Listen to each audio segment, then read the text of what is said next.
Bonjour à tous, je m'appelle Olivier Marchal, je suis chairman de Bain & Compagnie en France et je suis ravi une nouvelle fois d'animer avec vous cette journée des États de la France. Nous nous réunissons comme chaque année, d'abord pour faire un point sur l'attractivité de la France, mais aussi pour essayer de mettre en avant des pistes sur des questions, des sujets qui nous paraissent plus particulièrement critiques pour cette question d'attractivité. Et cette année est particulière. Nous l'appelions ici même de nos voeux depuis longtemps, le pays s'est enfin lancé sur la voie des réformes ou de la transformation. Sous l'impulsion d'Emmanuel Macron, beaucoup a été fait dans un temps très court sur des questions essentielles que nous allons évoquer aujourd'hui, comme le marché du travail, la fiscalité, l'éducation, et beaucoup reste encore à faire. La maîtrise de la dépense publique, et nous le savons tous ici, par exemple, un sujet fondamental sur lequel le pays devra travailler. Mais déjà, le regard sur le pays semble avoir changé et déjà, la confiance se renforce. À nous de faire en sorte que cette 12e journée des États de la France encourage cet élan. Quel est notre programme pour cette journée? Alors, dans un premier temps, nous allons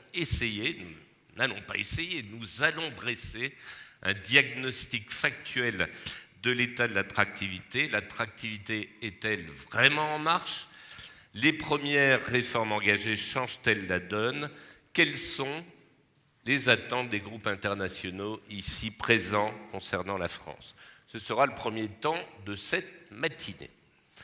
Nous nous intéresserons ensuite à l'image de la France dans le monde, en quoi l'élection d'Emmanuel Macron a-t-elle amélioré l'image du pays, comment a-t-elle évolué cette image, quelles sont les attentes. Et cet après-midi, nous allons évoquer 4 sujets essentiels pour l'attractivité. Le premier concerne les talents. Dans l'accélération du changement, l'accélération des technologies que nous traversons, nous le savons, pas d'attractivité sans capacité à retenir et à accueillir les meilleurs talents. Où en sommes-nous? Quelles propositions formuler? Le numérique, deuxièmement, pas d'avenir compétitif non plus si nous ratons le train de la révolution numérique. Quelles sont les adaptations qui sont requises en France pour saisir cette opportunité? Troisième sujet, cet après-midi, le droit du travail. Nous en avons parlé aux États de la France de nombreuses années, un frein essentiel à la compétitivité. Il a été le premier à être desserré. Nous ferons le point sur cette réforme du Code du travail et sur les perspectives du deuxième train de réforme préparé et annoncé par Muriel Pénicaud. Et finalement, nous parlerons de l'Europe. Peut-elle se remettre enfin en marche, elle aussi, et quel rôle la France peut-elle jouer pour y contribuer? Voilà le programme. Alors, contribuer, vous aussi, vous allez pouvoir contribuer aujourd'hui par un système qui s'appelle Weasombly. Et donc, à l'issue de chaque table ronde, vous aurez l'occasion d'intervenir en proposant un mot qui résume un peu vos impressions sur chacun des sujets que nous allons évoquer. J'ai essayé, ça marche, il faut déjà se connecter au Wi-Fi, les États de la France avec un mot de passe en majuscule EDLF 2017. Et ensuite, vous avez l'adresse du site que vous allez trouver sur votre navigateur Internet. Je le mentionne rapidement, app.local.weasombly.com. Vous rentrez LEF 2017 et ensuite vous pouvez accéder à ce site qui vous permettra d'intervenir à l'issue de chacune des tables rondes. Je vous en préviendrai à ces moments-là. Voilà notre ordre du jour, il est dense, il est chargé, il est temps maintenant de nous mettre au travail et c'est Jean-Pierre Letartre, ici présent, président d'EY en France et CEO Western Europe et Maghreb d'EY qui introduira dans un tout petit moment, je t'invite à monter à l'estrade, la première table ronde sur l'état de l'attractivité.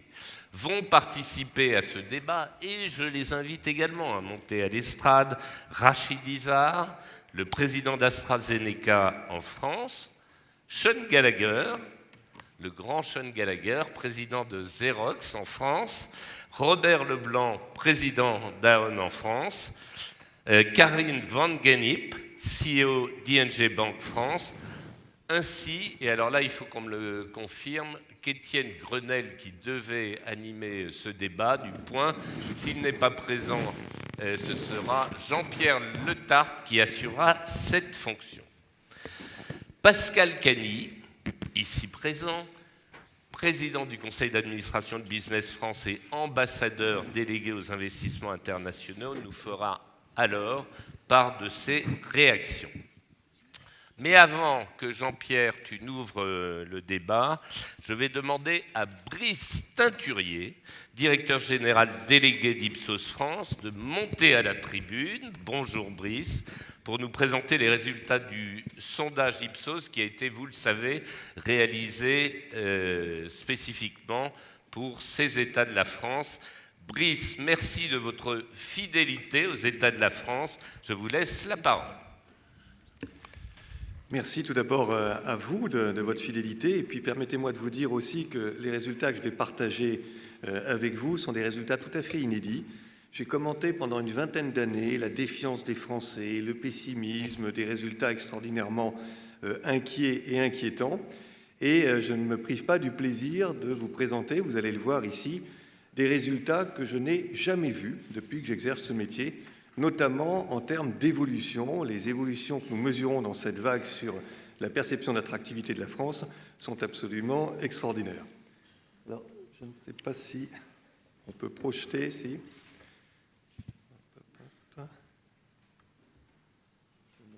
Voilà.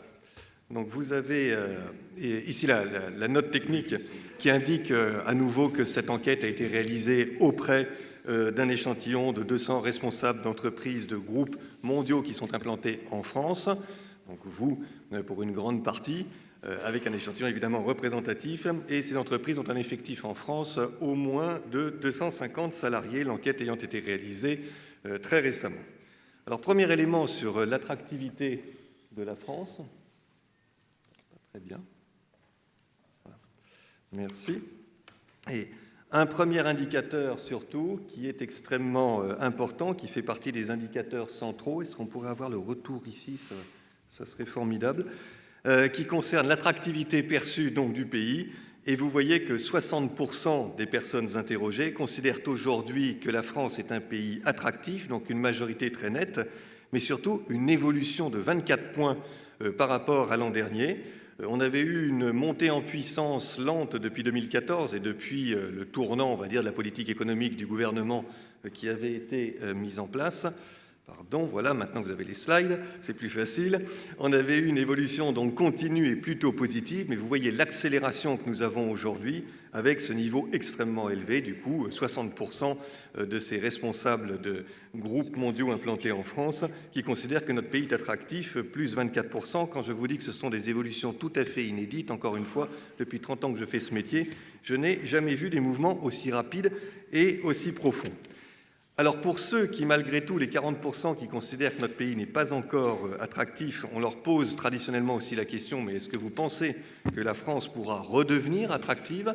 La réponse est quasi stalinienne, on tangente les 100%, donc 98% des sceptiques d'aujourd'hui considèrent que malgré tout, demain, notre pays peut redevenir attractif. Et puis, ce qui est intéressant, c'est que le temps, la durée nécessaire à leurs yeux pour que la France redevienne un pays attractif est une durée relativement ténue. Vous le voyez, d'ici 2 à 3 ans pour 38% d'entre eux et d'ici 4 à 5 ans au maximum pour 49%. Donc l'affaire pourrait être réglée, selon eux, dans les 5 années à venir parce que le pays, véritablement, est à nouveau dans la bonne direction. Et c'est ce que je vais vous montrer maintenant quand on cherche à mesurer l'action du gouvernement et les réformes engagées, ce que nous faisons donc traditionnellement depuis plusieurs années, et je n'ai pas toujours, encore une fois, commenté des résultats extrêmement positifs. Mais là aussi, excusez du peu, 95% donc des personnes interrogées considèrent que l'orientation est bonne, que la politique qui est mise en place va dans la bonne direction. C'est une évolution de 39 points. Donc là encore, le mouvement est extrêmement puissant, extrêmement rapide et traduit un sentiment positif très très fort, évidemment. Sur le rythme des réformes également, qui avait longtemps été un objet de critique, puisque, vous le voyez ici, pendant très longtemps, on considérait que le rythme des réformes était insuffisamment rapide et dans des proportions là aussi extrêmement fortes, 90%. Eh bien, on assiste à une inversion totale de ces résultats, avec maintenant 62% des personnes interrogées, des chefs d'entreprise interrogés, qui considèrent que ce rythme est au bon niveau, donc les choses s'accélèrent. Et puis, sur une des mesures phares que Bruno Le Maire a commentées à l'instant, donc la réforme du marché du travail, une majorité de personnes interrogées considèrent qu'elle aura, cette réforme, un impact positif sur l'emploi, ce qui est en réalité un chiffre très important. Ces 55% sont très importants, même si 43% estiment qu'il n'y aura pas d'impact direct sur l'emploi. Sur toute une série de mesures également qui ont été prises par le gouvernement, eh bien, le sentiment massif, parfois avec une très grande intensité, c'est une échelle en 4, donc il faut aussi regarder ce que vous voyez en bleu foncé, c'est vraiment là la réponse, oui, cela va tout à fait dans le sens d'une efficacité accrue. Eh bien, les réformes sont toutes plébiscitées, sauf les deux dernières, mais non pas qu'elles seraient rejetées, mais parce qu'on estime qu'elles auront un impact moins direct sur la situation économique, donc notamment le report de la mise en place de l'imposition à la source ou la création d'une assurance chômage universelle. Là, on est à moins de 50%. Sinon, et notamment sur la réduction du taux de l'impôt sur les sociétés qui a été commenté par le ministre longuement il y a un instant, eh bien l'intensité des jugements positifs est très forte, 99, mais surtout 78% qui considèrent qu'il y aura un impact positif important. Les autres mesures ne sont pas non plus négligeables. La suppression d'une norme existante pour toute nouvelle norme votée, qui faisait l'objet de demandes répétées de la part des chefs d'entreprise, là aussi est plébiscité, 93%. Le fait de s'en tenir aux normes imposées par l'Europe et de ne pas aller au-delà est également un point extrêmement important. À 81%, il est considéré comme allant avoir un impact positif. La transformation du CICE en baisse des charges obtient aussi un niveau de 80%, etc., etc. Toutes ces réformes prises rapidement et qui vont dans le bon sens expliquent l'indicateur global qui a, vous l'avez vu, extrêmement progressé. L'environnement également est une donnée importante et le Brexit est considéré par 56% des personnes interrogées comme renforçant l'attractivité de la France au niveau de leur siège social. Donc il y a ce qui se fait dans notre pays, mais il y a également ce qui se fait ou ce qui ne se fait pas ou ce qui se défait dans d'autres pays qui contribuent à une plus grande attractivité nationale. Dernier point qui fait partie de vos travaux, si j'ai bien compris, de la journée, l'image de la France à l'international, telle en tous les cas qu'elle est perçue par nos responsables interrogés. Alors elle n'est pas encore positive, 44% seulement considèrent que cette image est positive à l'étranger, donc il y a évidemment encore des zones de progression à obtenir. Pour 55%, l'image reste négative, mais là aussi, vous voyez l'accélération de l'évolution des perceptions avec une hausse de 17 points. On était quand même à 27% seulement de jugement sur une image positive de la France. On est maintenant à 44%, le trend est bon. Et puis surtout, est-ce que cette image s'est améliorée? Elle n'est peut-être pas encore majoritairement positive, mais là aussi, les personnes interrogées considèrent qu'au niveau des sièges mondiaux, il y a eu une amélioration phénoménale de l'image, puisque là, 84% considèrent que cette image a progressé. Alors, elle a progressé notamment parce que l'élection présidentielle a été vécue à l'étranger dans les sièges mondiaux sur un mode positif et sur un mode pas seulement de soulagement ou de satisfaction. Il y avait eu, j'étais bien placé pour le savoir, pendant la campagne présidentielle, un moment de grande inquiétude chez certains dirigeants à l'idée qu'il pourrait y avoir un second tour Mélenchon-Le Pen. J'ai beaucoup indiqué que ce scénario-là était un scénario hautement improbable et il ne s'est pas produit, mais on voyait cette très grande inquiétude. Eh bien, l'élection d'Emmanuel Macron a créé non seulement de la satisfaction et du soulagement, mais vous le voyez ici, également beaucoup d'espoir. Et est-ce que cette élection a créé quelque chose de positif sur l'image de la France dans le monde? Oui, massivement, à 97%. Donc l'image est encore négative, vous vous en souvenez, pour de nombreux sièges mondiaux. On n'est pas encore dans une situation où la France serait plébiscitée dans le monde, mais cette élection et les mesures prises y contribuent beaucoup et du coup peuvent avoir un impact extrêmement clair et là aussi fondamental sur la volonté d'investir en France, puisque vous voyez que pour 72% des entrepreneurs interrogés, les maisons mères de ces groupes vont avoir davantage envie d'investir en France et c'est évidemment la clé de tout ce qui pourra ensuite se construire de positif dans notre pays. Merci de votre attention et encore une fois, il ne faut pas bouder des résultats comme cela. C'était devenu si rare que je me réjouis personnellement de pouvoir vous présenter de tels indicateurs. Merci.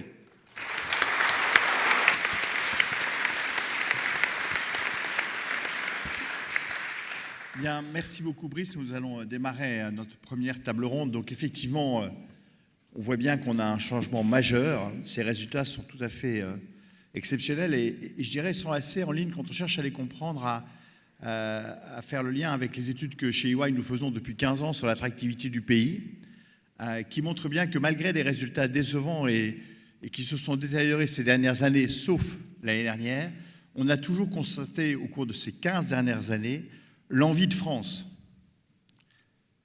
Et bien sûr, quand je dis ça, j'ai envie de dire l'envie d'avoir envie.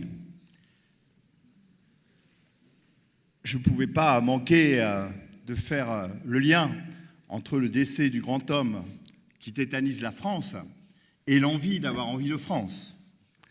Et donc effectivement, j'en ai même oublié mes lunettes ce matin, vous m'en excuserez, mais j'arrive à peu près à lire mes notes. Donc, mais je vous vois à peu près. Donc, effectivement, l'envie d'avoir envie qu'on a constatée depuis des années auprès des investisseurs étrangers, eh bien, il a suffi de quelques changements. Il a suffi tout simplement qu'au fond, un gouvernement décide de changer de route ou de changer de sens. Alors, on est au début de la bonne route, de la route positive. On n'est qu'au début. Mais ça s'est vite vu. Et c'est vrai que chacun d'entre nous, quand il se promène à l'étranger, sent brusquement cette image de la France qui a été complètement changée par ces quelques mois et ces quelques signes et ces quelques premiers actes qui mettent la France sur le bon chemin. Mais ça fait des années que nous l'attendions tous sur ce chemin. Ceci étant dit, bien évidemment, il reste beaucoup de choses à faire. Il reste le poids des dépenses publiques, il reste le déficit de la balance commerciale, il reste les questions de financement de la croissance, et notamment des levées de fonds significatives pour développer, de faire de nos startups des licornes ou de faire de nos PME des ETI. Tout ceci, il reste, mais le ministre en a parlé tout à l'heure, il reste beaucoup de choses à faire. Mais on est sur le bon chemin. Et c'est de cela dont nous allons parler avec mes camarades sur cette estrade. C'est en fin de compte, est-ce qu'aujourd'hui, vos groupes pensent que la France peut saisir enfin sa chance d'être à la place qui lui est due en termes de puissance économique et de première puissance économique en Europe. Bien, pour cela, donc vous avez mes camarades qui sont là, on les a présentés tout à l'heure. Je vais donc, compte tenu du temps, je vais peut-être enchaîner tout de suite. Je regarde le maître de l'horloge. On va enchaîner tout de suite pour attaquer cette première table ronde sur « Pensez-vous que la France est sur le bon chemin et qu'elle va enfin saisir sa chance ?» Et donc, ma première question, mes chers amis, ça va être d'abord, au fond, dites-nous un petit peu comment ça s'est passé dans vos groupes à l'annonce des résultats de l'élection présidentielle. Au fond, comme chacun sait, on a craint le pire. On a eu une élection complètement inédite avec un homme de 39 ans. Est-ce que ça a eu un impact aussi fort que Brice vient de nous le dire? Comment vous l'avez senti? Alors, je vais commencer par Sim de Xerox. Bonjour. La France porte une importance extrêmement importante pour notre groupe. C'est le deuxième pays en dehors de l'Amérique du Nord. J'espère bientôt le premier pays. Donc, beaucoup d'attention, parfois un peu trop d'attention payés par la maison mère, mais c'est vrai que jamais ils ont passé autant de temps à comprendre les situations politiques en France, ce qui est une très bonne chose. Et bien sûr, comme nous tous, la première réaction, c'était une réaction d'énorme soulagement, après être secoué par d'abord le Brexit et après par l'élection de président Trump. Tout le monde a pensé, bien sûr, jamais 203. Donc, très grand soulagement, après beaucoup d'espoir de voir une France qui change finalement. Je peux dire que l'image de la France n'était pas toujours positive dans notre maison mère. Notre PDG qui était impliqué directement dans une acquisition en France il y a quelques années, en fait, ça laissait un goût un peu amer. La première chose qu'il m'a dit quand j'ai pris le poste en mars de cette année, c'est que la France était un pays compliqué, contraignant et cher. Donc, on n'avait pas les très bonnes bases, donc beaucoup d'espoir que ça allait changer et la réaction par rapport à l'élection de président Macron était extrêmement positive. Vous voyez une France qui a osé trancher, osé casser les codes de politique dans le pays, un programme agressif, un programme porté sur les grands axes de la flexibilité, le coût de travail, la fiscalité, les grandes promesses. Moi, je débarque en France, vous êtes là depuis plusieurs années, qui demandent ces grands actes. Maintenant, on verra si le futur est si rose, si vite, mais il y a beaucoup d'espoir, beaucoup d'attentes et beaucoup d'espoir. Est-ce que c'est pareil chez ING, Karine? Oui, c'est une grande oui, je pense. Quand je suis arrivée en France il y a 2 ans, j'ai observé une certaine culture de pessimisme, un certain négativisme, une certaine aussi de la démission et une mindset négative, comme le disait le ministre aussi ce matin. Et tandis que ce pays a tellement de grandes forces, une population assez jeune, le 2e jeune de l'Europe, une grande économie, encore le 2e de l'Europe, une population très bien éduquée, mais aussi une centaine de grandes entreprises avec une culture de R&D. Mais dans la discussion avec les Français ici en France, je me sentais de temps en temps comme l'ambassadeur de la France. C'était vraiment incroyable d'avoir des discussions comme ça, le négatif de la Français, le positif des Pays-Bas de la France. Mais maintenant, c'est totalement changé. Et avec l'élection d'Emmanuel Macron, c'est vraiment un marqueur d'une mindset optimiste, positif. Et cette élection a libéré des idées, un momentum, des énergies qui étaient dormantes ou en bloc, ou bloquées, avec beaucoup de volonté et beaucoup de nouvelles initiatives. Pas seulement dans la vie politique, mais aussi dans le business et dans la société. Et ça, c'est très important, que ce n'est pas seulement la politique qui le fait, mais c'est vraiment tout le monde ensemble. Et donc, naturellement, à la maison mère à Amsterdam et à la politique aux Pays-Bas, le regard sur la France a totalement changé. C'était un pays très compliqué, avec une vue à l'interne, difficile de comprendre. Et maintenant, pour ING, c'est une des 4 pays prioritaires. Donc, ça a tout changé dans 6 mois. Et naturellement, maintenant, le grand challenge, le grand défi pour la France, c'est de garder ce momentum. De vraiment continuer dans la route-là, avec cette énergie, et de mettre en place toutes les promesses qui sont déjà commencées, mais qui nous devons encore voir vraiment les résultats pour les entreprises et pour la société. Merci Karine. Robert, chez Aon, là aussi, un effet positif? Un effet waouh? Oui, un effet waouh? Oui, un effet waouh, pas un effet concret parce que les choses allaient bien avant. Nous sommes un groupe de services dans le monde de l'assurance, un groupe de courtage d'assurance et de réassurance, qui est un métier très multilocal. Et je dois dire qu'avant cette élection, le groupe était déjà prêt à mettre beaucoup d'argent en France si un de nos concurrents était prêt à se vendre. Donc c'était évidemment très, très flatteur pour nous de voir cette confiance qui était mise dans l'équipe française. Et à aucun moment, quand ces discussions avaient lieu, enfin, il n'y a pas eu d'opportunité, donc vous me direz, ça ne s'est pas concrétisé, et ça le sera peut-être à l'avenir, mais à aucun moment n'intervenait dans la discussion une considération sur la situation politique du pays. Je parle de la situation avant l'élection d'Emmanuel Macron. Cela dit, quand il a été élu, mes amis anglais, puisqu'on a beaucoup d'anglais dans le groupe, le siège est à Londres aujourd'hui, c'est un groupe d'origine américaine dont le siège est à Londres. Quand tu dis aujourd'hui, ça peut changer ? Aujourd'hui, tu veux dire? Le siège est à Londres aujourd'hui. Donc oui. Demain, il peut être sur le continent? Il peut être à Singapour, il peut être sur le continent, il peut être n'importe où. Européen, je parlais. Pour répondre à ta question précisément, le groupe a été fondé à Chicago. C'est un groupe de culture américaine et d'origine américaine qui a choisi de venir à Londres pour différentes raisons. Un fuseau horaire plus central, la capitale mondiale de l'assurance, mais aussi, il faut être concret, et on le dit puisqu'on est coté en bourse et qu'on parle de l'earning per share, aussi des conditions fiscales plus favorables qu'aux États-Unis. Vous savez qu'aux États-Unis, les remontées de cash vers les sièges sociaux depuis les activités dans le reste du monde sont terriblement taxées. Donc notre groupe a fait le choix, il y a 6 ans, d'avoir son siège à Londres. Nous ne sommes pas anglais. Si les conditions n'étaient pas bonnes, on pourrait repartir de Londres comme on y est venu.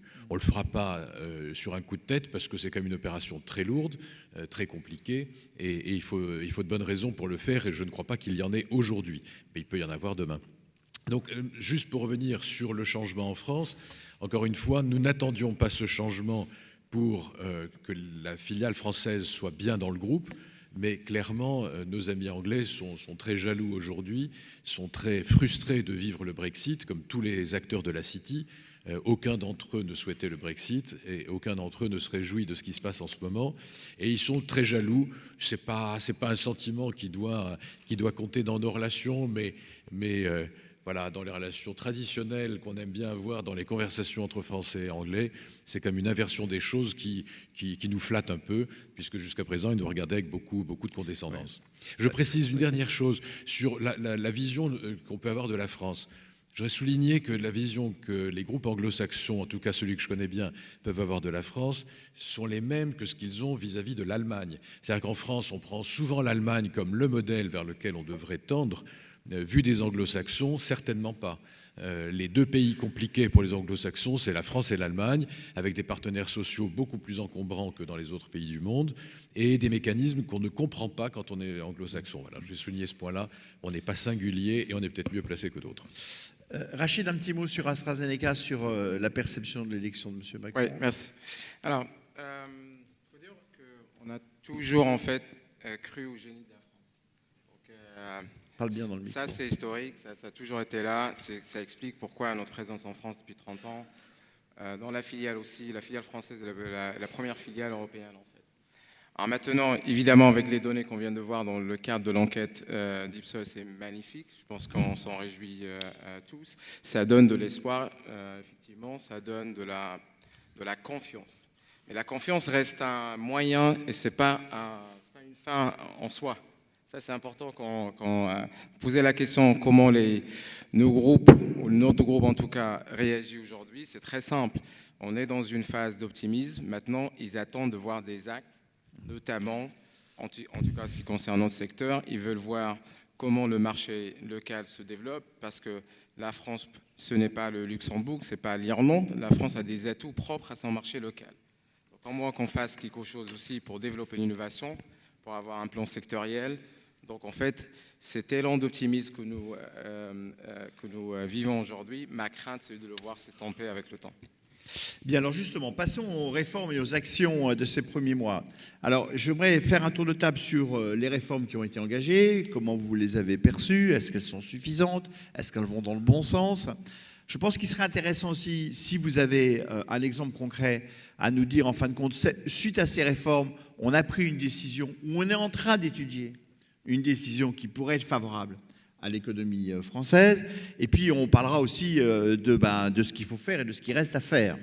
Ou peut-être aussi, de certaines actions, décisions qui n'ont pas forcément été tout à fait dans le même sens. Donc, on va faire un bilan un peu de ces premiers mois. Alors, je crois qu'on commence par Sin, Xerox. Sean. Sean, ah oui, je pense que je dis Sin, moi. C'est Sean. Et voilà, c'est Sean. Comme Sean Connery, oui, voilà, t'as raison. Voilà. Non, mais je suis perturbé avec Johnny. Il n'y a moi, pas de donc, lunettes. Bon, clairement, pas de souci.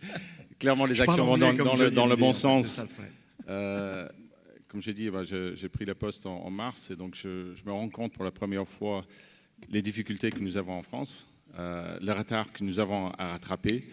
Je compare les coûts de main-d'œuvre en France par rapport à mes voisins européens et je constate que nous avons des différences qui varient entre 15 et plus que 50%. Nous sommes les dernières à mettre les restructurations en place, les dernières du monde. Nous passons des dizaines d'heures et de jours dans des réunions syndicales. Donc, ce que je vois très concrètement, les ordonnances vont absolument dans le bon sens. Maintenant, ça a pris pas mal de temps de vraiment comprendre l'impact tangible. C'était un peu le jeu de Bonto au début, prendre d'une main et donner d'une main, reprendre d'une autre. Maintenant, on voit très concrètement certaines mesures qui vont avoir un impact immédiat. Pour nous, par exemple, le CDI de chantier, maintenant qui est ouvert à tous les métiers, ça nous donne la possibilité d'embaucher sur les contrats de longue durée, d'embaucher et de garder les compétences pendant la durée d'un contrat avec un client, qui peut durer 5, 7 ans et parfois beaucoup plus. Donc, quelque chose qu'on va mettre en place dès le mois de janvier, qui a une importance très réelle pour nous. Donc, les mesures vont dans le bon sens. Maintenant, en termes de timing, on aimerait bien voir une accélération. On voit très clairement que nous avons des retards à rattraper par rapport à nos voisins. Les réformes qui vont suivre vont être extrêmement importantes de continuer le rythme, continuer aussi le dialogue social en préalable pour prendre le temps pour aller vite, mais il faut absolument aller vite. Et chez ING? Oui, je pense si on voit que ce gouvernement met en place déjà, le but de toutes les réformes, c'est la création de l'emploi. Ce n'est pas seulement pour faire les réformes, c'est pour vraiment créer de l'emploi, la croissance économique et une croissance inclue. Ça, c'est très important aussi pour avoir une certaine confiance sociale entre les citoyens et le gouvernement, entre les employés et les employeurs, et d'avoir une stabilité sociale. Donc, la réforme du Code du travail, naturellement, c'est accueilli très positif à l'étranger. Mais pour moi, c'est vraiment la manière dans laquelle c'est mis en place. C'était vite, c'était décisif, c'était pragmatique et sans beaucoup de tension sociale. Ça veut dire avec un dialogue avec les syndicats. Mais on doit se souvenir, dans mon expérience avec le gouvernement, ce n'est pas facile de faire des grandes réformes dans toutes les dimensions très profondes, dans plusieurs des grands sujets. Ça, c'est dur, ça va durer, ça peut être douloureux. Donc, on a besoin de persévérance, de patience et d'être à l'écoute pour vraiment mettre en place toutes ces réformes qui sont maintenant déjà anticipées. Et dans mon expérience dans le gouvernement aux Pays-Bas, il y a plus de 10 ans que nous avons mis en place des grandes réformes aussi. Et c'était depuis 5 ans qu'on a vu vraiment des premiers résultats. Donc c'est 5 ans. Et maintenant, le taux de chômage aux Pays-Bas, c'est dessous 5%. Donc les résultats sont là, mais ça va durer et on doit avoir la patience pour vraiment arriver là. Je crois que tu soulignes là un point extrêmement important, ça va être la pérennité de la durée des réformes. Ce que je veux dire, c'est que on a changé de route, pour reprendre mon image, et il faut rester sur cette route. En fait, tu citais la Hollande, mais si on cite même l'Allemagne, font les réformes hard, c'est début des années 2000. Oui. Et donc, si on reste sur au fond, la pérennité est le gage du succès. Alors, justement, il y a des points qui vont dans le bon sens, mais il y a aussi des sujets qui ne vont pas forcément toujours dans le bon sens. On a évoqué le CICE qui, in fine, un nouveau mécanisme qui finit à augmenter un peu le coût du travail pour un certain niveau de salaire. Il y a le fameux compensation de l'annulation de la taxe sur les dividendes. Donc il y a comme ça quelques signes qui vont en sens contraire. Alors, Rachid, je sais que dans ton secteur, il y a aussi des sujets qui te grattent, j'allais dire, ou qui te... Voilà, je sais pas comment on va dire, enfin, tu vas comprendre ce que je veux dire. Ça te gratte, ouais. Voilà. Donc, Rachid, qu'est-ce que tu peux nous dire sur ces éléments positifs, mais aussi, quelquefois, ces éléments plus négatifs? Donc, en positif, comme mes collègues ont dit. Donc, et clairement, les réformes qu'on a vues, c'est sans précédent. La vitesse avec laquelle les réformes se sont faites la vitesse avec laquelle les réformes se sont faites sont aussi sans précédent. On est passé en fait d'un pays on le disait, il ne se réformait pas, à un pays qui se referme maintenant, qui s'est réformé en 6 mois. Donc qui aurait imaginé une situation pareille en France? Maintenant, je répète ce que j'ai dit, et donc je vais le redire plusieurs fois. Ça, cadre général pour la confiance, l'espoir, c'est très bien. Après, il y a un moment où il faut aller maintenant sur des stratégies sectorielles. D'accord? Parce que ce qui fait déclencher des investissements, c'est la stratégie sectorielle dans laquelle vous opérez. Aujourd'hui, dans le monde du pharmaceutique, en tout cas notre position, la position de mon groupe, c'est qu'il s'attarde à venir, que ce soit en matière d'innovation ou en matière de stratégie sectorielle intégrée qui va de recherche et développement, industrie et des conditions d'accès au marché. À ce niveau-là, on n'a pas encore vu le changement. Et vous regrettez le siège du médicament, enfin l'agence du médicament ou pas? Ouais. Nous sommes très heureux. Oui, on regrette, j'aurais bien aimé évidemment. Enfin, on ne pouvait pas avoir les deux. Justement que ce soit en France, mais encore, ce n'est pas déterminant dans le choix des investissements pour la France. Ce n'est pas ça qui fera les décisions de demain. Alors pour Aaron, Robert, ce sujet-là? Écoute, moi, les réformes vont dans le bon sens, je crois que tout le monde le dit, et je le crois aussi, et non seulement dans le bon sens, mais au bon rythme, c'est très important. C'est-à-dire que les annonces qui ont été faites d'un certain tempo ont été respectées, les choses arrivent au moment annoncé, et c'est très important. Je crois que moi, ce qui me paraît important aussi, c'est qu'il suffit de croire que ça ira bien pour que ça aille réellement mieux. Et il y a eu un impact psychologique dans cette élection qui a fonctionné tout de suite. Ensuite, ça peut se retourner, c'est-à-dire qu'après cet espoir créé qui, par lui-même, améliore les choses, si ça ne suit pas, il peut y avoir une déception, et à ce moment-là, à l'inverse, le doute revenant, ça se retourne malgré les bonnes décisions déjà prises. Donc ça veut dire qu'il faut continuer à prendre les bonnes décisions, et surtout, on y reviendra dans la suite de notre discussion, je crois que le seul indicateur qui comptera, c'est le chômage. C'est le problème majeur, et les entrepreneurs, et le MEDEF le sait très bien, Pierre Gattaz l'exprime régulièrement, et je crois qu'il s'exprimera ici dans la journée. Son souci majeur, c'est de dire maintenant il faut qu'on recrute. Parce que si on ne recrute pas, les Français considéreront que toutes ces mesures finalement ne servent à rien et seront tentés par, de nouveau, les mesures contraires à celles qu'on vient de connaître. Donc pour pérenniser, j'adhère complètement à ce qui a été dit sur le fait de pérenniser ces réformes qui vont toutes dans le bon sens. Il faut maintenir le rythme et il faut surtout, ensemble, c'est pas que le gouvernement qui peut le faire, créer les conditions, mais il y a quand même des choses à faire, on en reparlera, faire en sorte que le chômage recule, c'est seulement si on arrive à ça qu'on pérennisera. C'est vrai que le niveau d'espérance est très élevé et que toute déception pourrait faire inverser les courbes de Brice dans l'autre sens aussi rapidement qu'elles ont monté cette année. Alors, avant de parler de ce qu'on attend de demain, un petit mot sur le Brexit. Bon, vous êtes tous dans vos groupes concernés par ce qui s'est passé en Angleterre. Comment vous percevez la situation en Angleterre aujourd'hui suite au Brexit?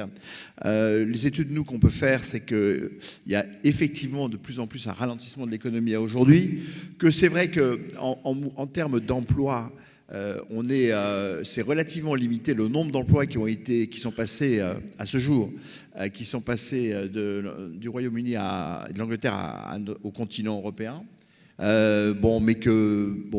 On s'attend à une vague complémentaire dans les mois qui viennent. Comment vous sentez les choses? Alors, je ne sais pas qui veut intervenir sur le Brexit en premier. Celui qui veut. Sauf, c'est toi, Robert, tiens. Dans mon conducteur, c'est toi. Bon, alors ce sera moi. C'est Écoute, toi, mais...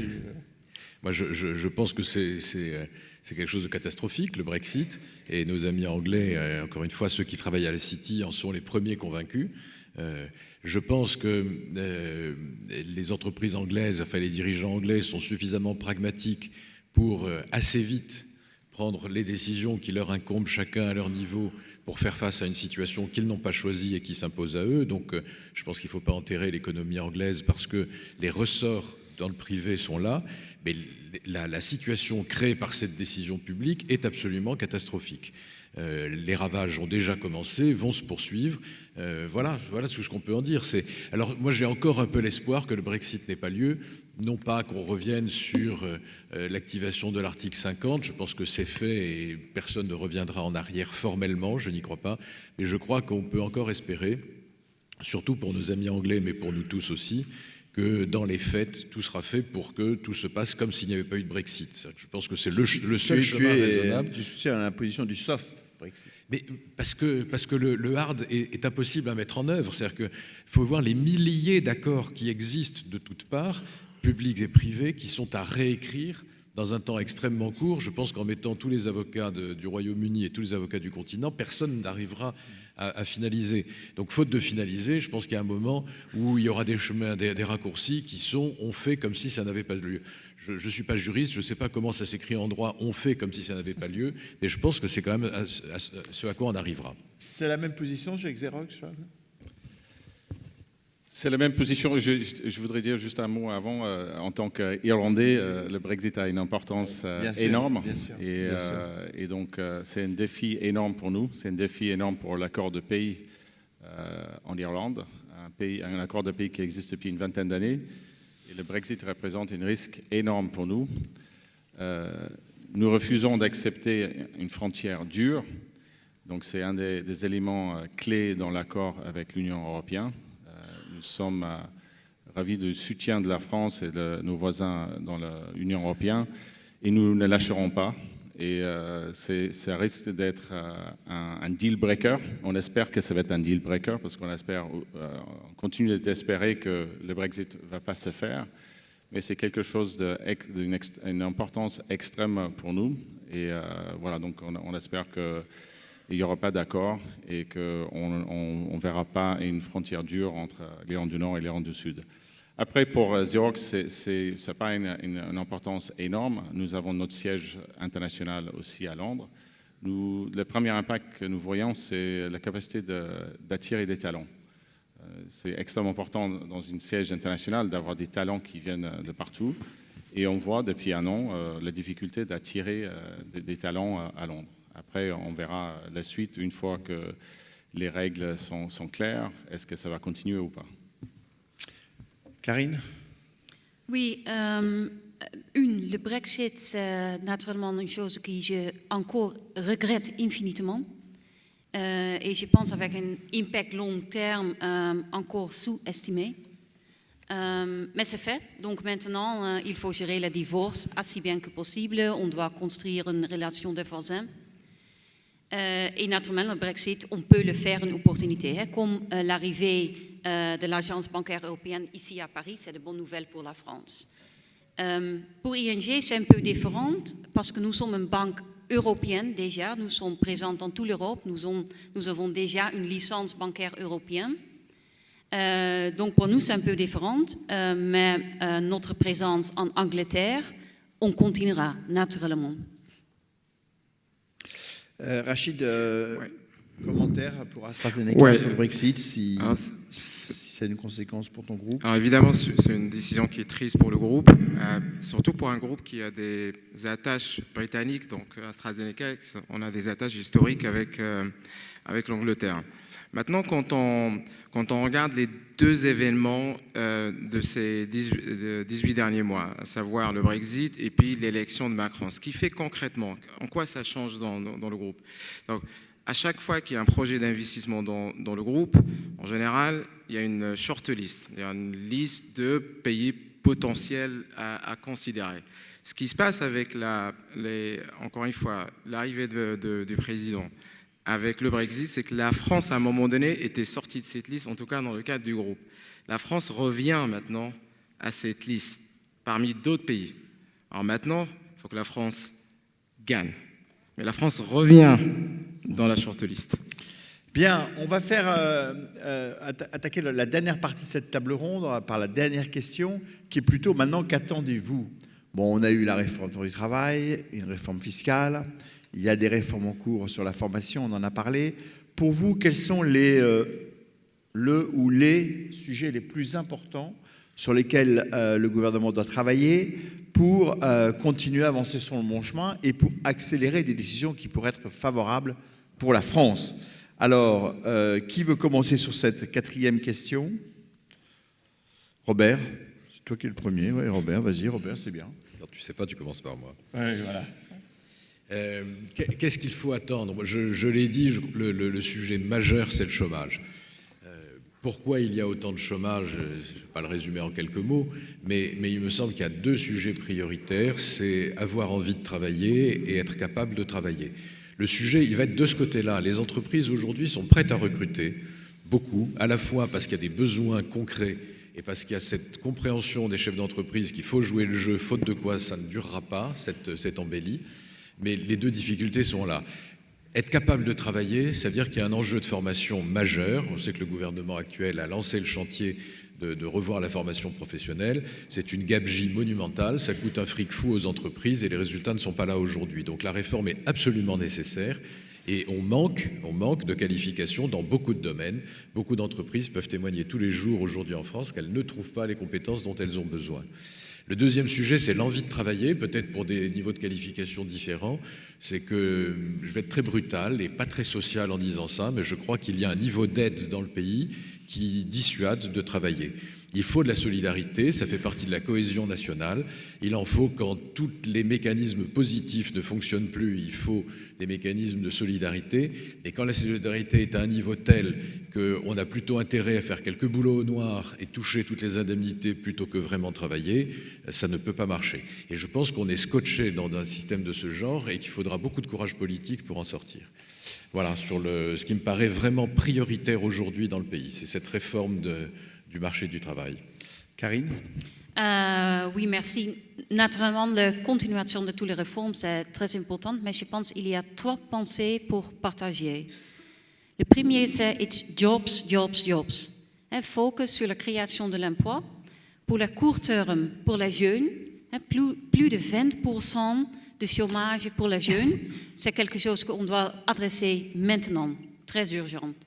Mais aussi pour le long terme, l'emploi, avec les impacts de globalisation et les impacts de digitalisation, on est dans une 4e révolution industrielle et ça veut dire job-light growth. Donc une croissance économique sans beaucoup de croissance de l'emploi. Et c'est une nouvelle pour nous. C'est vraiment une nouvelle pour tout le monde, un nouvel moment et on doit trouver une réponse pour ça ensemble. Donc c'est job, job, job, c'est la première pensée. Le deuxième, c'est un peu provocatif, mais Trump is a blessing in disguise. Parce que pour l'Europe, ça veut dire que maintenant, on doit trouver de nous tenir debout. We have to stand on our own legs. Et ça, c'est vraiment nécessaire avec tous les challenges maintenant de géopolitique, de immigration, de chauffage, de climat. Et ça veut dire que nous sommes vraiment codépendants en Europe et indépendants des États-Unis et aussi d'Angleterre. Et donc ça veut dire que l'Europe a besoin d'une France engagée, optimiste, réformée. Et la France a besoin d'une Europe qui vraiment travaille, qui vraiment marche, qui vraiment fonctionne. Donc les deux, c'est vraiment aussi une chose qu'on voit la France comme un leader qui est très nécessaire dans l'Europe. Parce que naturellement, je suis néerlandais, j'adore l'Allemagne, mais on a besoin de plus de leaders que seulement l'Allemagne. On a besoin de 2 ou 3 leaders, on a besoin de France en Europe. Et le troisième, je pense, c'est très important, pas seulement pour la France, mais pour tous les pays européens, c'est la mobilité sociale et la croissance inclue. Pour moi, la grande différence entre les pays européens et beaucoup des autres pays dans le monde, c'est vraiment que nous avons une société ici en Europe qui a des piliers qui sont très importants pour la classe moyenne et pour la mobilité sociale. C'est l'accès à un système santé qui est quasiment gratuit et abordable pour tout le monde, et c'est l'accès à l'éducation aussi gratuit et pour tous les enfants. Et moi, j'ai travaillé aussi aux États-Unis, donc ça veut dire pour moi, vraiment, si on a des malades sérieusement, de ne devoir pas mettre une deuxième hypothèque sur la maison pour payer pour l'hôpital. Et le deuxième, c'est si vous êtes une jeune, de commencer sa carrière sans une grande dette pour payer pour l'université. Si on a l'accès à le système de santé et l'accès à l'éducation, il y a une perspective pour la classe moyenne et il y a une mobilité sociale. Et ça, c'est très important pour l'avenir, pour avoir une société qui est constructive et cohésive. Richard, oui. Et merci, Karine, de mentionner le système de santé, parce que c'est là où nous opérons. Et c'est là où alors, ce qu'il faut pour nous, c'est une politique où l'innovation est au centre. J'étais très ravi d'entendre ce matin M. le ministre parler de l'innovation, que ça soit incrémental, mais parler de l'innovation de rupture. Donc c'est très volontariste, ça va absolument dans le sens dans lequel nos groupes veulent voir la France aller. Maintenant, il faut aussi une cohérence sectorielle, ou une stratégie sectorielle, qui soit cohérente. Un exemple, vous ne pouvez pas demander des investissements en recherche et développement, des investissements en matière d'industrie. Dans notre domaine, c'est des industries de pointe. Et quand vous arrivez aux conditions d'accès au marché, vous n'y êtes pas. Donc, il y a un moment donné, il n'y a pas une cohérence. Donc, soit on est comme ce que la Chine, j'étais ravi d'entendre encore une fois, M. le ministre mentionner la Chine 7 fois. C'est que la Chine est en train de faire quelque chose. La Chine est en train de devenir quelque chose. Donc, cette cohérence, le plan qu'ils ont mis en place, il est très cohérent. Il va de la recherche, en passant par l'industrie, aux conditions d'accès aux soins et aux thérapeutiques. Merci. Sean, le mot de la fin sur ce sujet? Je vais peut-être rejoindre plusieurs points par rapport à la création d'emplois et innovation. Création d'emplois surtout dans nos PME. Nous savons que le PME représente 50% des emplois en France, plus que 80% en dehors des grandes villes. Et aujourd'hui, nous ne créons pas suffisamment d'emplois dans les PME. Pour rejoindre le point sur l'innovation, j'ai passé plusieurs années à travailler avec les PME en dehors de la France, donc Europe, Moyen-Orient, Afrique, avant de venir en France. Et c'est absolument clair que nous avons un très grand retard dans la transformation digitale de nos PME. Nous sommes aujourd'hui 16e au rang européen en termes de maturité numérique pour nos PME. Et on sait aussi qu'un PME qui a une maturité digitale a entre 5 et 6 fois plus de croissance qu'une PME qui n'a pas cette maturité. Donc j'attends beaucoup de chantiers digital. Je sais que c'est un cours, mais surtout pour les PME, comment on va créer plus d'emplois, comment on va rendre nos PME plus productives. Et il y a énormément de travail, il y a beaucoup d'inertie, ça va prendre beaucoup de temps, donc j'attends un vrai coup de fouet en début d'année. Le secrétaire d'État, Mahjoubi, travaille dessus et j'attends avec impatience de voir comment on va concrètement faire accélérer la transformation digitale de nos PME. Merci beaucoup. Écoutez, j'ai envie de dire en conclusion que les choses ont vraiment changé parce que c'est la première fois que nous assistons à une table ronde sur ces sujets depuis à peu près 2 heures et nous n'avons pas entendu un chiffre et 3 lettres, ISF et 35 heures. Donc effectivement, la France change. Merci à tous.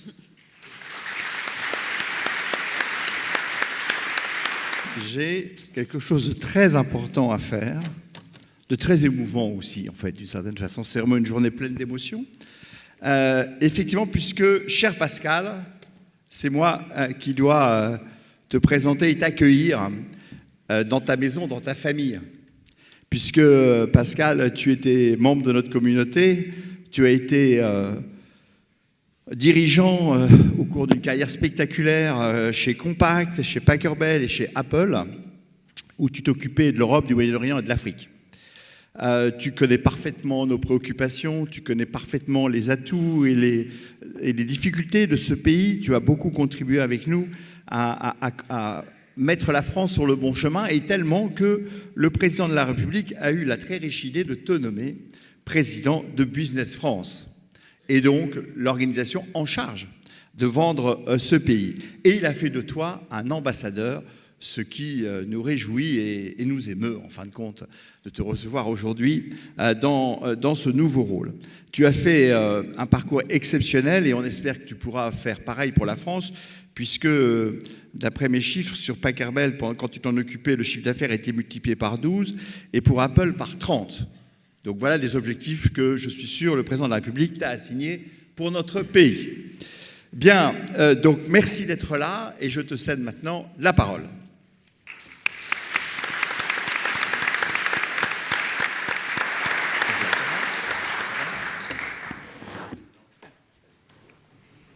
Bien, ben ça s'appelle avoir la pression en fait.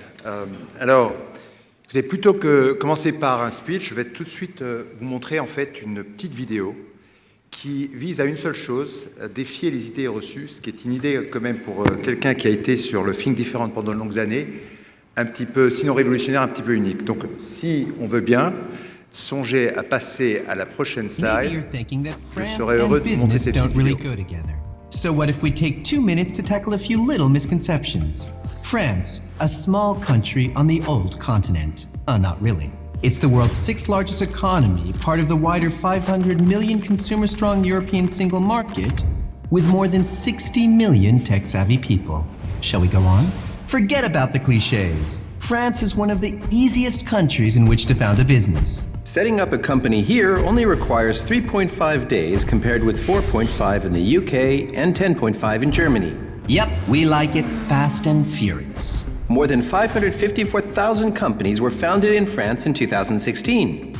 No wonder we're Europe's leading country for new businesses. It might come as a bit of a surprise, but yes, France is a welcoming place and very open to the world. There's more to us than our nice, friendly waiters. And this must be why more than 22,000 foreign companies have already chosen to invest in France, where they employ nearly 2 million people.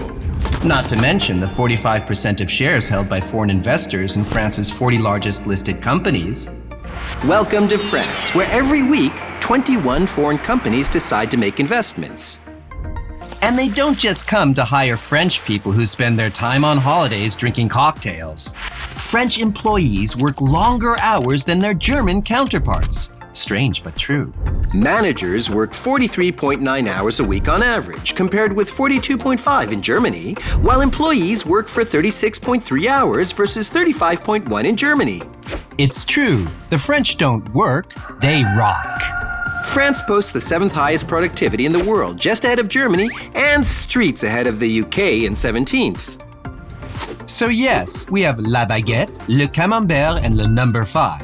But we also have plenty of innovation and new technology. We're so good in haute couture, we've created properly tailored taxation for innovative and digital businesses. France is the 5th leading destination in the world, and the leading destination in Europe for tax treatment of R&D. France is the first in Europe for the number of fast-growing companies in the technology sector. So France and business might just be a perfect match after all. And hey, isn't entrepreneur a French word anyway? There you are.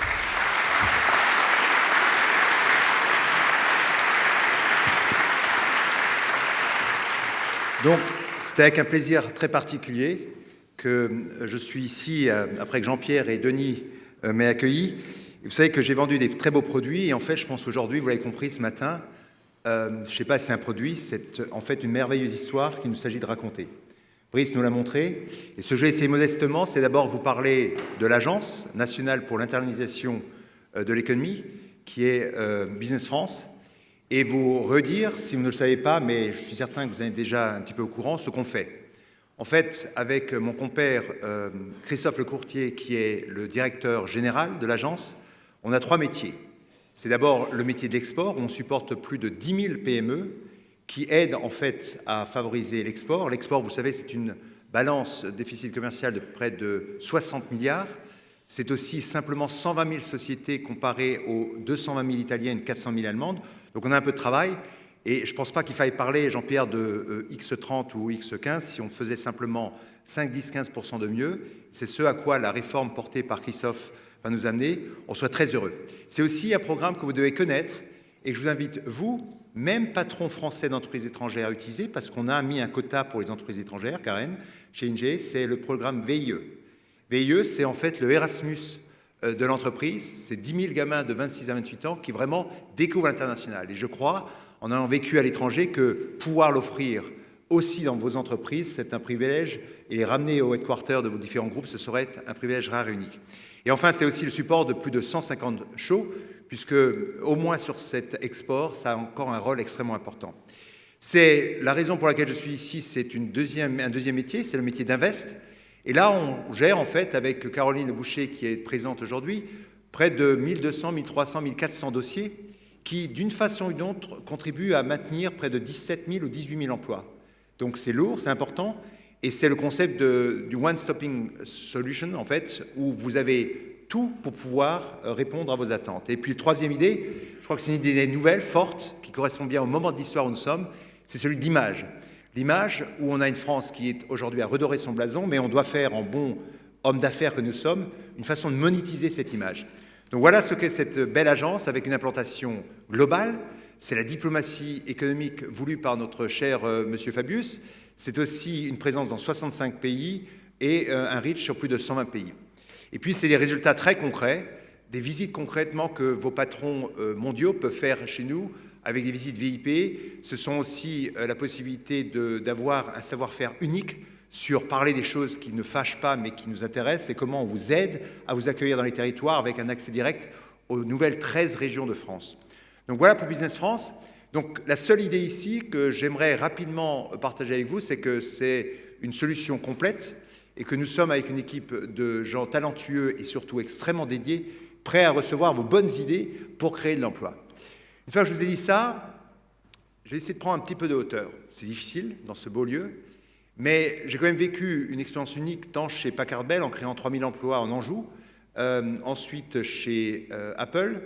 Et ce que j'ai compris, c'est qu'on était tous ensemble dans une course contre le temps.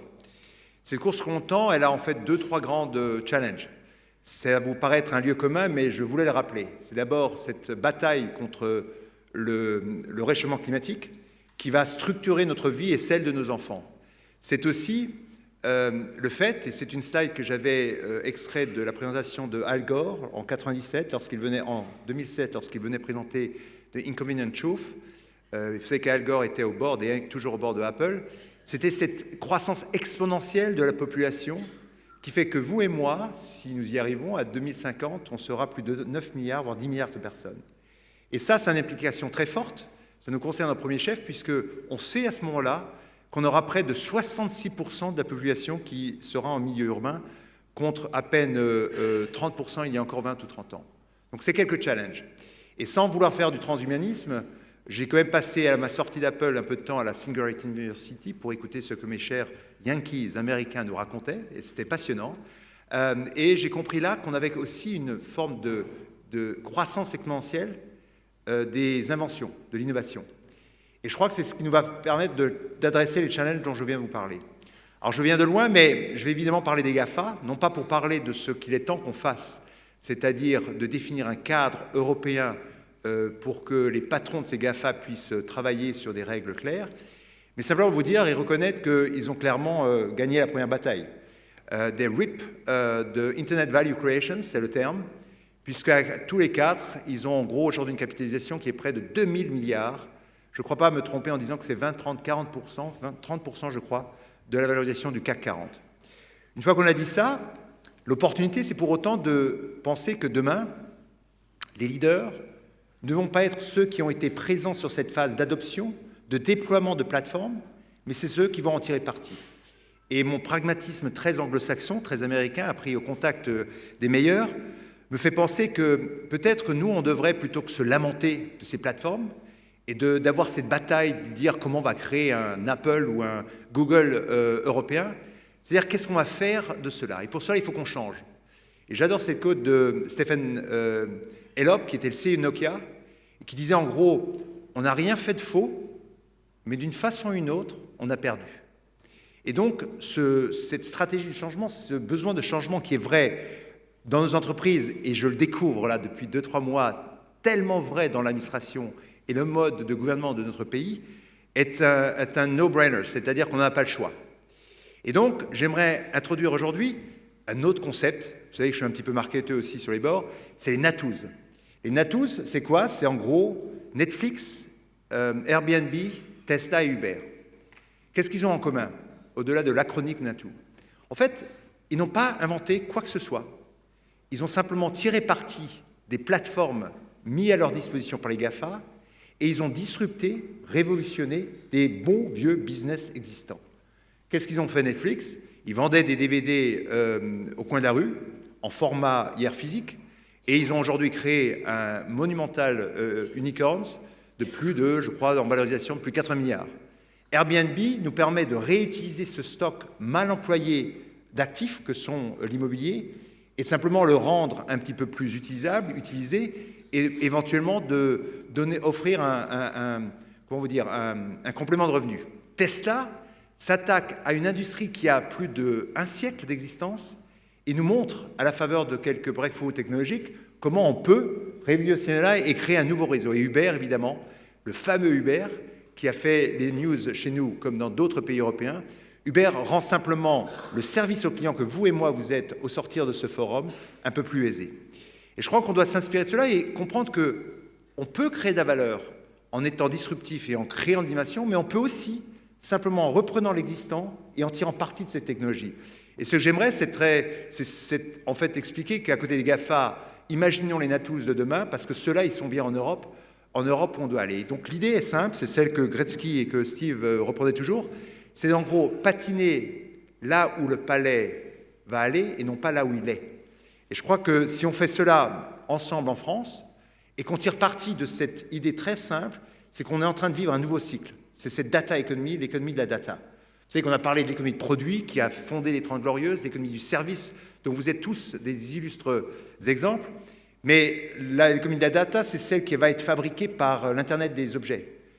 Quand je parlais d'1 ou 2 ou 3 milliards de smartphones, il fallait que je rajoute un zéro, voire plusieurs zéros, pour parler de tous ces objets qui vont être à la fois dans notre vie au jour le jour ou dans les entreprises qui sont les nôtres. Donc je crois que c'est cette data économique qu'on doit prendre et comprendre que le nombre de de données qui ont été créées sur, en gros, 2000 années, eh bien aujourd'hui on les crée chaque jour et sans doute bientôt chaque heure. Donc ce qu'il faut faire, ce qu'on essaie de faire avec ce gouvernement volontaire, comme vous l'avez compris, et sans redire ce qu'a dit notre ministre Le Maire, c'est en gros se focaliser sur un nombre d'industries extrêmement restreint. Ce sont les industries du futur. Je ne vais pas les détailler ici, vous les voyez nommées, mais on va le faire avec l'apprentissage des années passées. On ne va plus faire 70, 80, 90 pôles de compétitivité parce que, à l'échelle de la puissance moyenne que nous sommes en France, ce n'est pas possible d'être le leader sur autant de sujets. Donc il faut prendre quelques sujets et là, sur ces 9 segments d'industrie, on a vraiment une position de leader rare et unique qu'il va falloir en gros monétiser aussi. On a même une initiative où la France, le sandwich administratif, se met ensemble, où le CNI vient de montrer que peut-être que si l'Allemagne a 250 milliards d'excédent commercial, et si chaque année nous passons de l'autre côté du Rhin 15 milliards d'euros, non pas de dollars, c'est parce que le poids de l'industrie chez eux est encore à 23,2%, alors que chez nous, Français, comme chez les Anglais, on est à 12,6%. Et sachez par exemple, pour parler d'industrie, que l'Italie est au-delà de nous à 16 ou 17%. Donc ce renouveau de l'industrie, cette volonté de créer l'industrie du futur et de tirer parti de cette industrie qui va tirer parti de l'industrie de la data et de l'économie de la data est extrêmement important. C'est une initiative gérée par le Premier ministre et où, là encore une fois, le privé est associé avec la présence d'un homme remarquable, Philippe Varin. Et là, une fois encore, on part de position de force, je ne vais pas vous le répéter. Certains vont me questionner, comme je l'ai déjà vu, sur le nucléaire, mais il est clair que sur le luxe, sur la chimie, sur l'aéronautique, sur la pharma, nous sommes dans des positions de force et c'est là où on doit aller. Alors, pourquoi tout ça et pourquoi je vous raconte cela? Parce que je voulais mettre en exergue les actifs de la France. Alors c'est difficile, après 2 heures de conférence, de venir vous reparler des mêmes choses. Donc j'aimerais simplement vous rappeler que vous avez un stock d'ingénieurs sur ce pays qui est aussi important que celui de l'Allemagne. Que chaque année, on produit, excusez-moi de ce terme matérialiste, près de 38 000 ingénieurs de la meilleure qualité.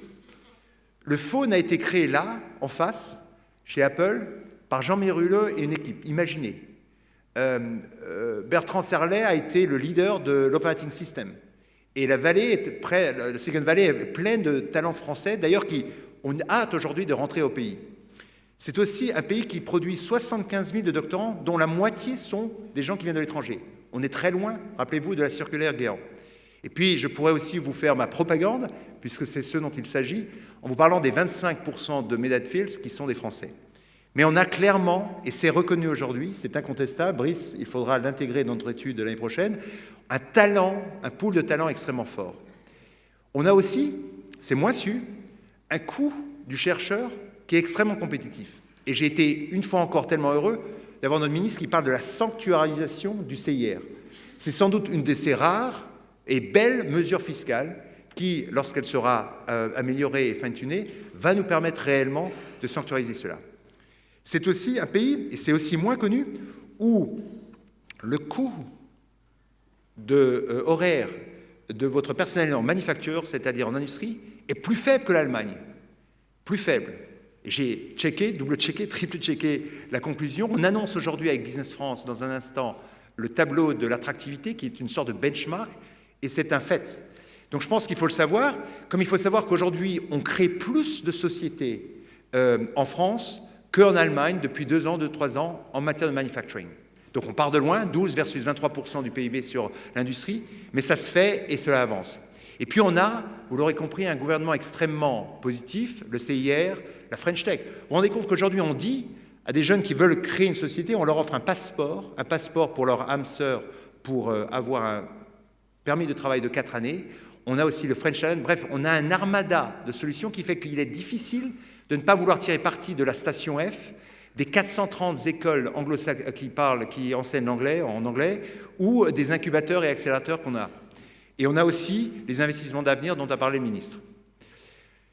Mieux encore, j'arrive aujourd'hui devant vous, modestement, humblement, en vous disant que pour la première fois en une décennie, il y a plus d'investissements qui sont faits dans le venture capital en France qu'en Angleterre. L'Angleterre qui a 2 fois le poids du secteur financier dans son PIB. Donc si ça, ce ne sont pas des signes qui mettent un peu de matière sur un petit peu la perception dont on parlait plus tôt, je crois que c'est difficile de ne pas se penser qu'on est en train de vivre le début d'une décennie forte, avec aussi le début d'avoir une French Tech, une tech communauté très forte. Alors on n'a pas assez de unicorns, 187 dans le monde, 37 en Europe, 2 ou 3 en France.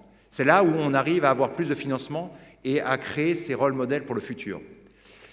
Mieux encore, tout cela se traduit. Déjà, vous voyez, ça, ce sont les chiffres, c'est le stock, ça vient du tableau de l'attractivité qu'on annonce aujourd'hui. Je vous invite d'ailleurs de prendre à sortie. On a aujourd'hui une année record, c'était en 2016 et sera le cas en 2017, sur les projets de R&D. Imaginez-vous que Facebook vient ici en France pour faire un centre de R&D, que John Chambers est devenu en fait notre vrai meilleur ambassadeur pour parler de la France comme la Silicon Valley de l'Europe. Donc on a quelque chose d'unique. Fujitsu qui a 14 000 emplois à cause de son achat à ICL plusieurs décennies, enfin décide de mettre un centre de R&D à Grenoble où on a, mon cher Denis, mon cher André, un savoir-faire unique et rare. Enfin, et là aussi c'est moins connu, quand on prend le stock global de FDI, donc de flux directs industriels, la France prend plus de 50% de ce qui se passe en Europe, à la fois sur le manufacturing et sur la logistique. Et il est enfin temps qu'on reconnaisse que vous et moi, citoyens qui avons finissé des infrastructures de la première qualité, on puisse en tirer finalement un parti pour faire des affaires. Et je finirai simplement pour dire qu'on publiera sans doute dans quelques mois, mais je me rejoins à 16, que le flux d'investissement, donc le nombre de projets n'a cessé d'augmenter, 1117 plus 16% de 16 à 15. Et on espère avec Caroline et Christophe vous offrir dans quelques mois des résultats qui seront, j'espère, corroborés par nos amis de Ernst & Young. Voilà un petit peu les faits, facts and figures, comme on dit en anglais. Et juste pour redire ce qui vous a été dit, c'est qu'on est extrêmement content de vous avoir ici. On veut vous donner toutes les ressources pour nous amener plus de jobs, parce que c'est ça la vraie bataille. Je crois qu'on le disait dans la table ronde précédente, 22 000 sociétés qui représentent 20%, 1 dollar sur 5 du PIB français, 2 millions de jobs, 21% des jobs industriels et près de 30% des exportations françaises. Donc vous participez tous de manière forte au fait que ce pays est le 5e PIB dans le monde. On a aujourd'hui une économie un peu meilleure, un 7, un 8, un 9 de PIB en termes de croissance. On sait, nous, dans la vie des affaires, qu'il y a une corrélation quasi-automatique, au moins sur le consumer, sur le business grand public, entre la croissance du PIB et cela.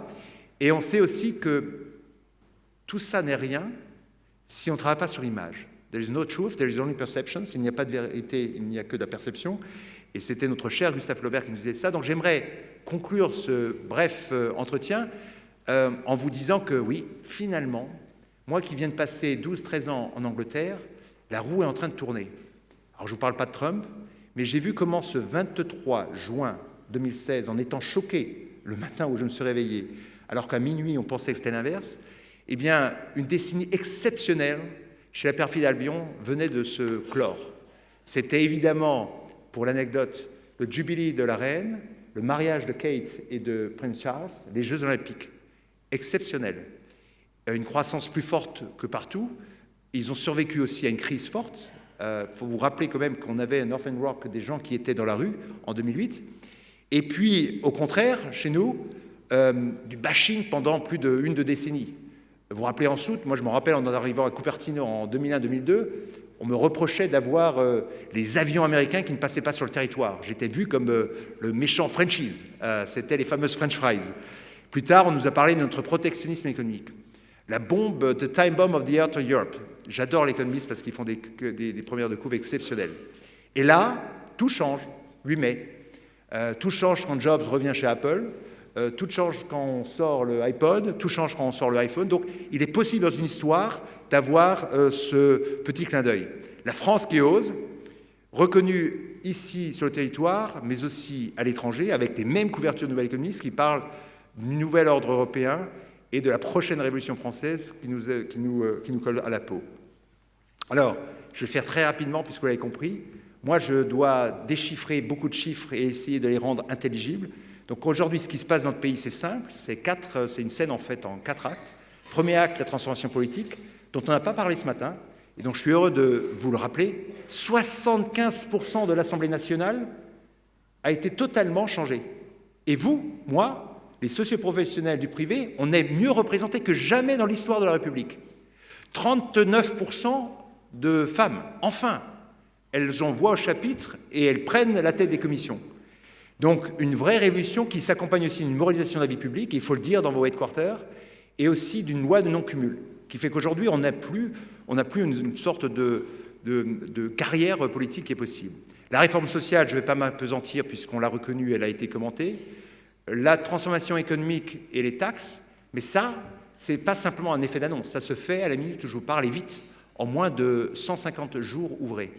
Et puis, ce dont a parlé le ministre brièvement ce matin, c'est-à-dire redonner en gros des manœuvres. Alors, je pense qu'on n'a pas vraiment entamé encore la réforme de l'administration, et Dieu sait si je suis, après 3 mois, simplement convaincu qu'il y a beaucoup de travail à faire, mais il n'en reste pas moins qu'on va mettre ce gouvernement va mettre plusieurs milliards réallouer des ressources à la fois sur la transition écologique, sur le 1 million de chômeurs à reformer pour pouvoir tirer parti de cette révolution numérique, mettre enfin le e-gouvernement où on a fait des progrès mais on n'est pas encore au bon niveau et qui est donc plein d'opportunités pour vous, entreprises étrangères, ici en France, et les fameux investissements d'avenir. Donc bref, un acte 4 qui reste à venir, qui ne devra pas intégrer la société inclusive qu'on doit avoir, parce que ce que j'ai appris en Angleterre, en travaillant avec le Cercle Outre-Manche, c'est que les 30% d'Anglais qui vivaient sous le seuil de pauvreté, défini comme la moitié du salaire médian, ben, ils ont pris leur revanche le 23 juin.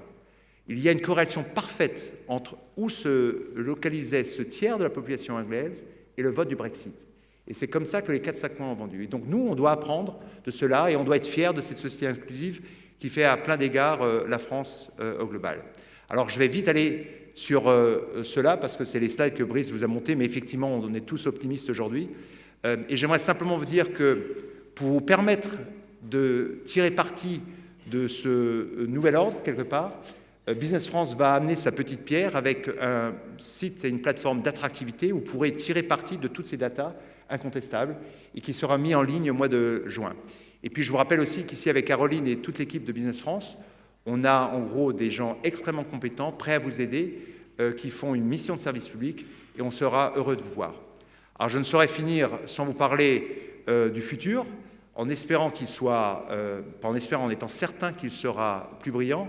On a devant nous une décennie exceptionnelle et j'aimerais une fois encore partager mon enthousiasme et remercier les États de la France pour m'avoir donné ces tribunes. Alors, comme je viens d'Apple, je vais vous montrer une dernière petite vidéo qui parle de France créative et qui devrait honorer ce beau pays. Merci.